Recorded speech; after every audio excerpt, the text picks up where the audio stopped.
Hi, everybody. Today I want to share with you a short strength training series for Warrior 3. I do a lot of glute training because, well, my left knee's reconstructed with my own clone cartilage and a couple of pins in it.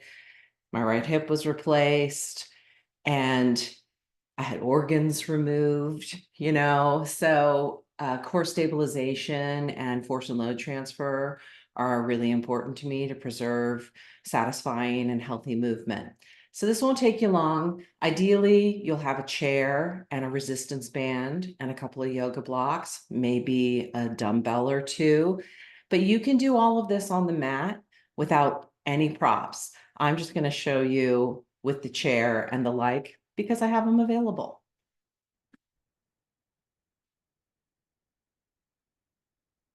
So I've got a chair here. This is a typical yoga chair. You can use any sort of stable chair, and I've got the seat padded. I'm showing the chair variation in case you have testy knees. And I have a long resistance band. You can use a short one. Certainly can use a short one, but I have the long ones, so I'm going to use them. I'm going to step into them.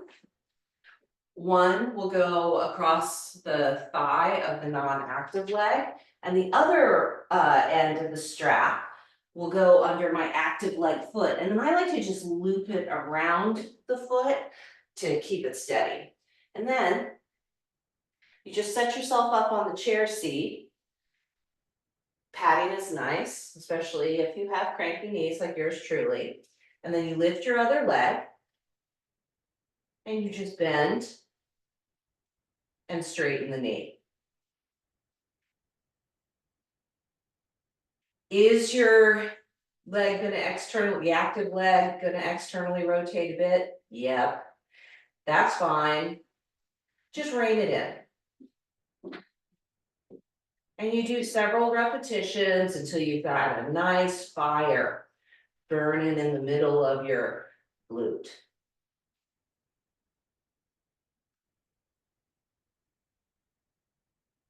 And then when you're ready, you change legs.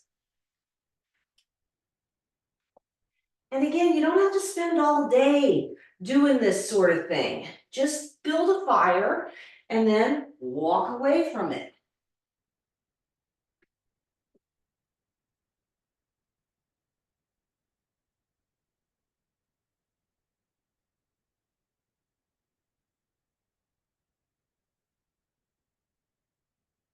I did a bunch of these before recording today. So I'm only doing about 10 or 12 because that'll bring me up to about 50 repetitions. And you don't want an out of control fire. So that's the chair supported resistance band kicked back. Sometimes they're called donkey kicks. Walk away from the chair, set up your yoga blocks. Now, how tall you set your stack is up to you. You may be battling hip bursitis or knee bursitis or something, so maybe you just want to use one block. I have two. Make sure they're stable. Be by a wall if you need. Place the foot on the block and just push up.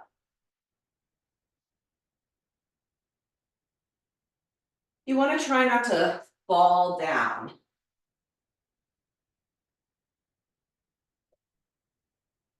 These are just step ups. You want to enliven your jazzercise vibe?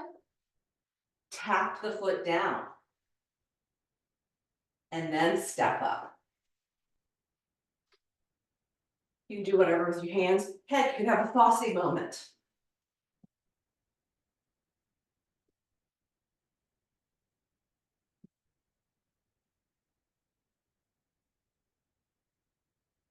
Then I'm just going to turn around and not step on Kira.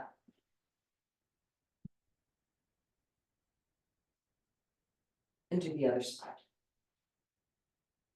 So again, foot on the blocks, press up and lower. Boy, I'm not sneaking up on anyone with this creaky knee. Ooh, would you hear that? Felt good. And again, you can tap and step up. It's up to you. Then set your blocks out of the way. And I have a dumbbell nearby.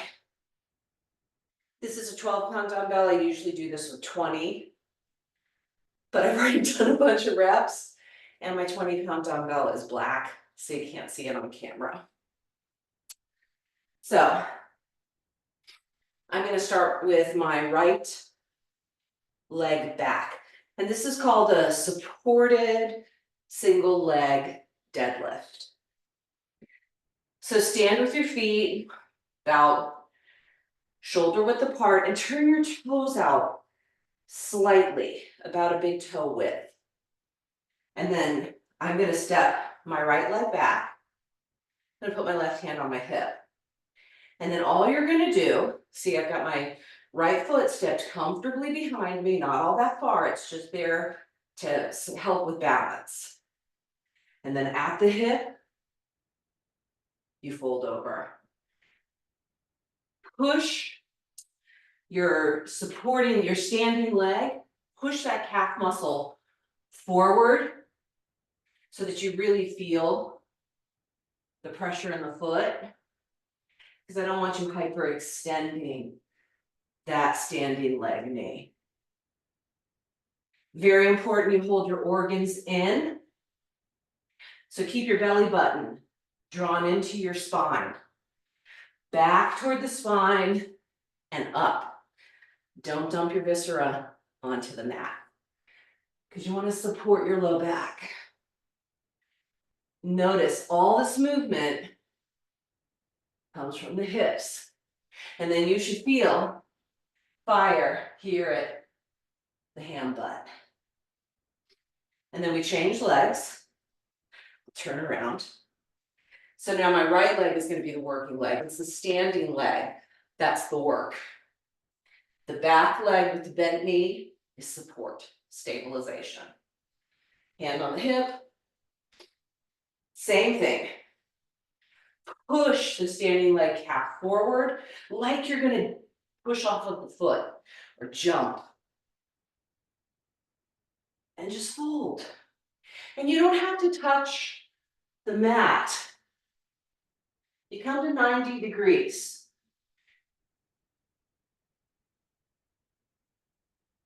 And again, maybe you start with sets of 3.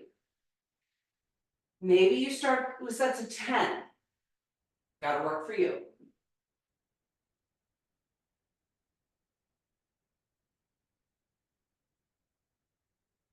When I complete this set, I will have done about 36 of these on each leg.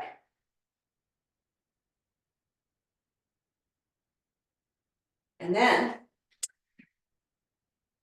set your barbell aside, your dumbbell aside, or your kettlebell, and move your chair into place.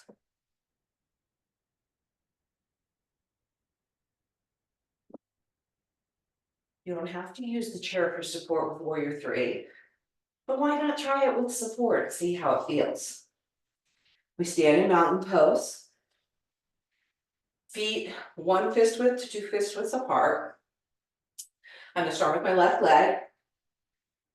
Turn the toes of the standing leg out about a big toe width. This gives you more stability in the hip joint itself.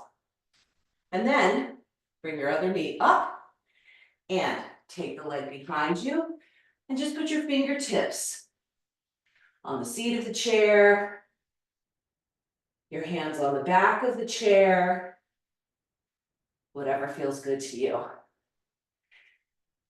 And suddenly you find yourself in Warrior 3. And then we do the other side. Now, this is my replaced hip side, so I have to account for what's called offset. So I have to turn this foot out a little bit more. It's going to be different for everyone. The key is that you feel stable.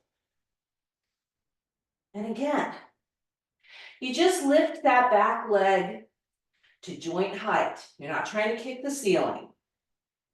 You stay here for as long as you like. Then bring the knee in, come to standing. That's it. This is how we make our way into a free form warrior three.